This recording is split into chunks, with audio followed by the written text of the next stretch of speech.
Welcome in, everybody, and welcome back to another edition of Overreaction Monday presented by GoBillsPodcast.com. We are here to give you all of the knowledge about week 2 in the NFL.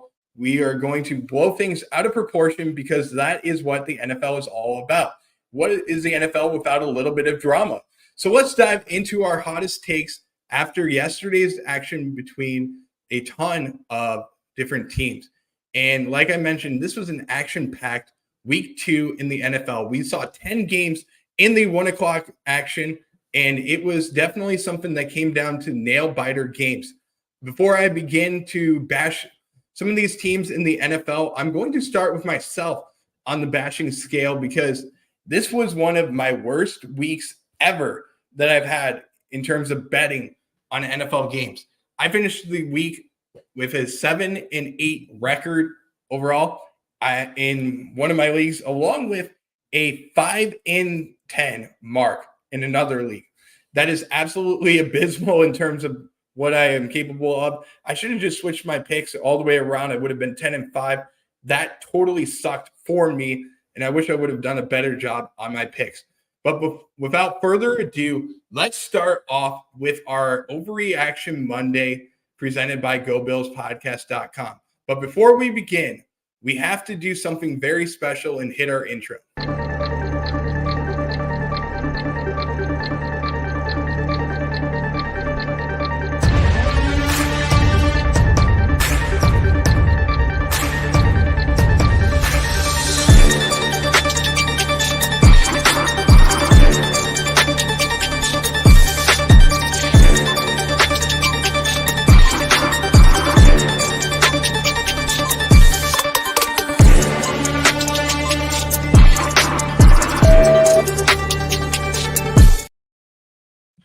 Welcome to Overreaction Monday, where we blow the results of NFL Week 2 way out of proportion because what's the NFL without a little drama? Let's dive into the hottest takes after yesterday's jam-packed action of games. The first one that we will talk about is going to be the New Orleans Saints offense looking unstoppable. Let's start with the New Orleans Saints, who will be hosting the Super Bowl this year.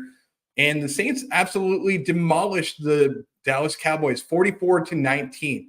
Derek Carr looked like a man on a mission, but the real story here is Alvin Kamara scoring 4 touchdowns. Is the Saints offense now the most dangerous in the league? Kamara looks like he's on a revenge tour, or as many people would call it, an Eras tour, as looks like he's going to get back into his normal self and the young Alvin Kamara that we once saw. And with Carr slinging deep shots to Raheem Shaheed, this could very well be a Super Bowl preview for them, and they could have home field advantage if they are able to continue what they are doing. If we're being just a little over the top, then let me know in the comments below. Let's start with the next section of things, and let's switch it over to the AFC side of things, and let's talk about the New York Jets, who the Jets did not look the best yesterday. The Jets escaped with a win over the Tennessee Titans, thanks in part to their ground game. While Aaron Rodgers is still finding his rhythm after that Achilles injury, rookie Braylon Allen came out of nowhere with 2 touchdowns. Jets fans, are you ready for a ground and pound attack to carry you through the season? Forget about Aaron Rodgers. This is now Braylon Allen's team.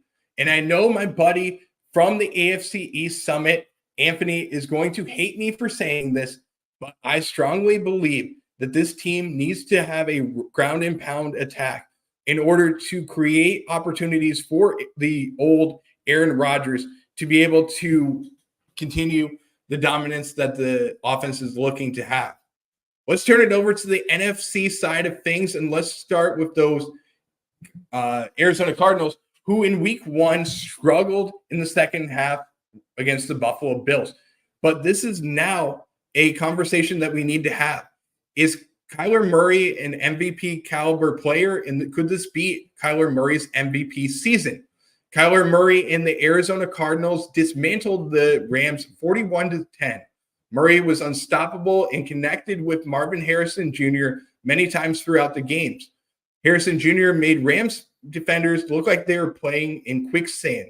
Is this the year that Kyler Murray finally breaks into MVP conversations? With this kind of dominance that they have had, it's hard to argue otherwise unless you know it's week 2. And he only had a good performance in week 2, not in week 1 against the Buffalo Bills, where Kyler Murray and Marvin Harrison Jr. only connected 2 times for 4 yards. Is this an overreaction? Let me know in the comments below. Or do you think that Kyler Murray could become MVP? We'd love to know from you guys in the comment section of this channel. Let's turn it over to our next segment that we will talk about, which is the game of the week. And we saw the best of the best covering this game. No, I am not talking about Tom Brady. I am talking about Tony Romo covering this game. Let's talk about the Chiefs and the Bengals. Are the Chiefs clutch, or is it just that the Bengals are cursed? Another nail biter between the Chiefs and Bengals. And again, the Bengals fall short. The Chiefs win the game 26-25, and Patrick Mahomes adds another comeback into his legendary career. Meanwhile, Joe Burrow and the Bengals, despite playing better in this game, are now 0-2. Is it time to hit the panic button on Cincinnati, or will they pull it together? Chiefs fans are already booking flights to New Orleans for the Super Bowl, and we are expecting to see Taylor Swift be the Super Bowl halftime performer in this game. Obviously, I'm just kidding because we know who the Super Bowl halftime show is going to be. It'll be Kendrick Lamar with his "It's Not Like Us" performance. Let's turn it over to the AFC North again, and let's talk about the AFC North leading team. And no, we are not talking about the Baltimore Ravens here. We're talking about the team that nobody expected to win the AFC North, and that is the Pittsburgh Steelers. The Steelers are starting 2-0, and Justin Fields very well could be the quarterback 1 in Pittsburgh. The Steelers are 2-0, and it's starting to look like Justin Fields might be the long-term answer in Pittsburgh. After another gritty performance in week 2, a 13-6 win over the Denver Broncos. And you know, before the game, the storyline came down to, is Russell Wilson going to get revenge on the Denver Broncos? That was not the case with his calf injury, and enter Justin Fields into the game. Could this be the year that the Steelers make a serious push at the playoffs? Forget about their defense. This is now Justin Fields' time to shine with the Pittsburgh Steelers. Let's go over to other games throughout the NFL. And before we do that, I want to go into the comments section because we do have a couple of friends in the comments here. Red, White, and Bills coming into the chat saying crazy week of football. Also, let's talk about Nickel City Mafia. MVP, no way. This is Josh Allen for the taking. Nickel City Mafia also says, seems like this is what the Bengals do every year. They get off to a slow start. You are exactly right here. Let's talk about other games throughout the NFL in week 2, and let's start with the upset of the week that we saw. And no, we are not talking about the Buffalo Bills here up against the Dolphins. We are going to start off with the Minnesota Vikings defeating the 49ers 23-17 in this game. And many people are questioning whether or not Sam Darnold needs to have a drug test after this performance that he had. Sam Darnold was able to connect with his favorite receiver, Justin Jefferson. I mean, yes, Justin Jefferson. I'm not talking about Stephon Diggs, obviously. Obviously, I'm kidding, guys, because I'm trying to get a little bit of humor out of you guys. A 97-yard reception from Justin Jefferson in this game, the longest of his NFL career. Sam Darnold was able to connect with Justin Jefferson 4 times in the game for 133 yards and that 1 touchdown. While Brock Purdy did have a pretty good performance here, it came down to the defense of the 49ers letting them down in this game. While I do think that they will be able to get things under control, it just came down to a good performance from Sam Darnold and a team that was able to manage the clock very well. The team also had a couple of injuries with Christian McCaffrey being out. And if you're one of the people that had the number 1 pick in fantasy, just like myself, It hurts me to see Jordan Mason have another 100-yard game this week on 20 carries with a touchdown. The 49ers will look to get it back under control in week 3 this week. Let's turn it over to other games, and let's talk about those Buffalo Bills on Thursday Night Football and what a performance it was from the offense and defense of the Buffalo Bills, doing a great job of creating pressure on Tua Tagovailoa, creating 3 interceptions in the game. And let's not forget to talk about our man who was drug tested 30 seconds after the game in Jamarcus Ingram of the Buffalo Bills. 2 interceptions in the game, one of those taken back to the house. And let's also talk about the performance of the offense. And I'm not talking about Josh Allen. Let's talk about James Cook, who had 3 touchdowns in the game, looking like he is going to be another key component to this offense of the Buffalo Bills. He's already on pace to have over 1,300 yards in rushing yards, and this offense is looking like they are going to compete with anybody that enters the stadium or goes up against the Buffalo Bills. Is this a team that can create a lot of offense with guys like Stephon Diggs and Gabe Davis out? You bet your sweet ass they will. Let's turn it over to the other AFC East game that we haven't mentioned, which is going to be the Seattle Seahawks and New England Patriots. And I, for one, thought for sure that the New England Patriots were going to win this game. It came down to a lot, but the defense of the Patriots did a wonderful job of keeping it together and keeping Jacoby Brissett and the offense within a 1-score game. The biggest issue, what was it? Their defense, though. DK Metcalf was able to connect on a long touchdown in blown coverage. DK Metcalf had 10 receptions for 129 yards and 1 touchdown in this game. Geno Smith is looking like an MVP again this season, finishing 33 of 44 for 327 yards and 1 touchdown in this game. He was able to connect on a bomb to DK Metcalf for over 50 yards on that play. It was a perfect pass, 56 yards from Geno Smith to make it a 7-7 game. And then we saw the legs by the kickers being utilized throughout the game. It came down to Joey Sly and Jason Myers throughout the game, and it just came down to a 31-yard field goal from Jason Myers to end that game in overtime, the first overtime game of the NFL season. Let's also go over to the NFC East, and let's talk about another game that could have went to overtime but didn't go to overtime. And let's talk about the performance from the Giants and Commanders.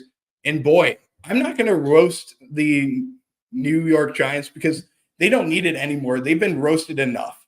Let's put it that way. Daniel Jones had 2 touchdowns in this game in passing yards to go along with another rushing touchdown that he had in the game. He looked pretty good overall, and Devin Singletary also looked pretty decent in this game as well.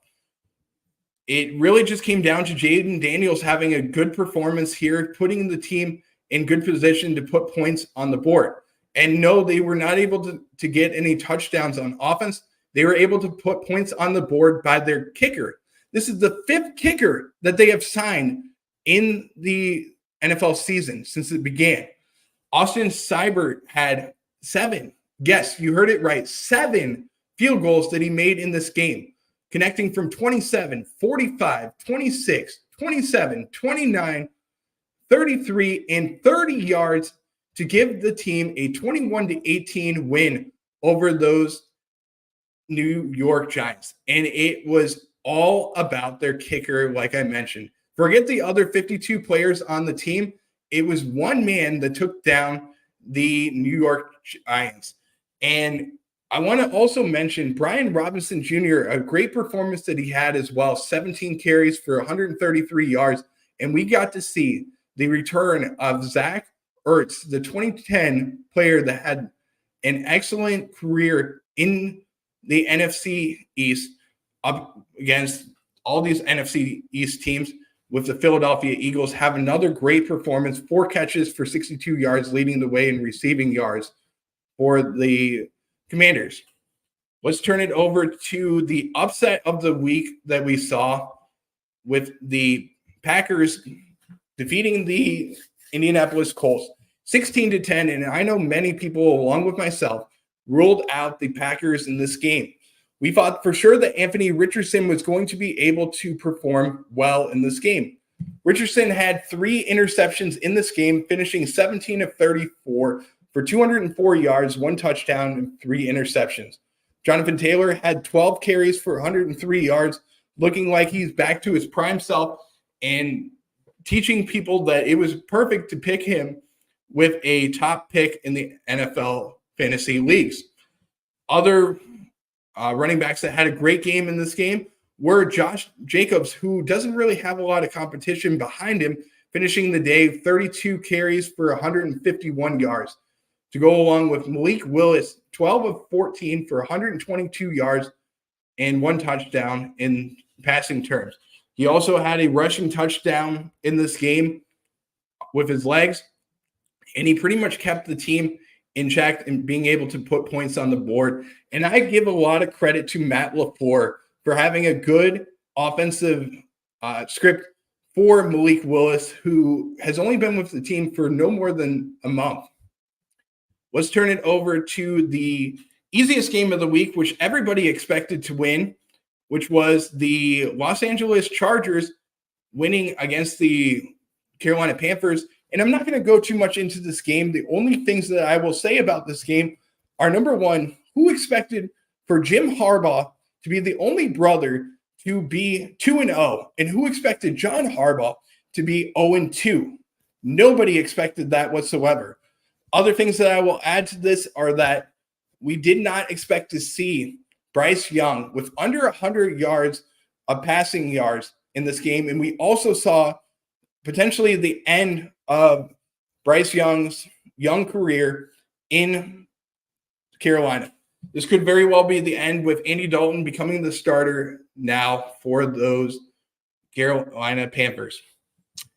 Let's turn it over to the AFC again, and let's talk about the biggest matchup of the week besides those Cincinnati Bengals and Kansas City Chiefs. And let's talk about the Cleveland Browns against the Jacksonville Jaguars, Buffalo's next opponent that they will have. The Jaguars are starting 0-2, and they could very well be a problem for the Buffalo Bills in week 3, as they must win in this game on Monday Night Football. The Jacksonville Jaguars looked decent in this game. They were able to get the ball rolling, but they do have a lot of injuries in play. Evan Ingram missed the game with a hamstring injury to go along with Tank Bigsby's injury that he has as well. Could the Bills squeak out of Orchard Park with a win this week? I expect them to, but it's really going to come down to, will the defense be able to compete the level that they have over the past 2 weeks? That's the real question. But let's turn it back over to the Cleveland Browns and Jacksonville Jaguars game. And this was not the best performance from Deshaun Watson in this game, but it was a better performance from him. He did a better job of moving the ball down the field, having a rushing touchdown to begin the game, but it came down to Dustin Hopkins' leg throughout the rest of the way, having 3 field goals in the game, and a safety from Alex Wright to eliminate the Jacksonville Jaguars from this game. Let's turn it over to other upsets of the week. And this one was a little bit of a surprise from us, just because of the way that the last play of the half ended for the Detroit Lions. The Lions had the ball deep in the Buccaneers territory. The Bucs were going to probably give up a touchdown on this play. Dan Campbell, 12 men on the field, and that is a 10-second runoff after that. And it cost them dearly. 20-16, finishing up the game for the Buccaneers. Baker Mayfield had 2 touchdowns in this game. Let's go up another upset of the week. And who expected the Raiders, the 10-point underdog Raiders, to win against the Baltimore Ravens? And Lamar Jackson did not look like his best in this game, having a decent game of 21 for 34 in this game, but they were able to shut down his legs in this game. And also, they were able to eliminate Derrick Henry in the second half of this game. Gardner Minshew was having a great performance, 30 of 38, 276 yards, 1 touchdown, 1 interception. They were able to eliminate Zamir White from this game, but it came down to Davante Adams looking like his Green Bay Packers self. Again, 9 receptions for 110 yards, 1 touchdown. And yes, it was a field goal performance throughout the game from Justin Tucker and Daniel Carlson trading off kicks in the first half of the game. But it came down to Zay Flowers, Alexander Madison in the third quarter, and then Derrick Henry and Daniel Carlson, as well as Davante Adams, finishing out the game for the Ravens, along with 3 straight scores from the Raiders to win the game. And those were 2 field goals along with a touchdown to end the game for the Raiders, giving them a 26-23 win over those Rams. I'm sorry, those Ravens. We do have somebody coming into the chat. Shadow Side X the Sports coming into the chat. 2 lightning bolts in there. Appreciate you tuning in. Along with Red, White, and Bills coming into the chat. Bucks looking good. They do look great, and they will be going up against another NFC South team this week, which will be an interesting performance that we will see. Let's go with other games around the NFL, and let's turn it over to Sunday Night Football. And this was the performance that we wanted to see. Can the Chicago Bears defense take out the Houston Texans? That was not the case that we saw. CJ Stroud finished the game 23 of 36, 260 yards, 1 touchdown, connecting with Nico Collins, 8 receptions for 135 yards and 1 touchdown in the game. Caleb Williams, while he didn't look like it was an elite performance, it was a step in the right direction for him. I think he learned a lot in this game. I'm not going to bash him a lot in this game, but it was definitely a good performance from him. And he got some wise advice from CJ Stroud after the game. It came down to Kai Fairburn in this game, connecting on 4 of his 5 kicks in the game for over 50 yards from the line of scrimmage. Great performance from the Houston Texans, who will take on the Buffalo Bills in week 4 this season. And folks, that is a wrap on Overreaction Monday. Let us know your wildest takes in the comment section below, because this is the NFL. It's never too early to overreact, like I mentioned. We will see you next week for another edition of Overreaction Monday, when we will either be crowning champions or declaring the sky is falling for your team. My name is Brett McDurphy, and we will see you next time for another edition of Overreaction Monday. Until then, and as always, go Bills.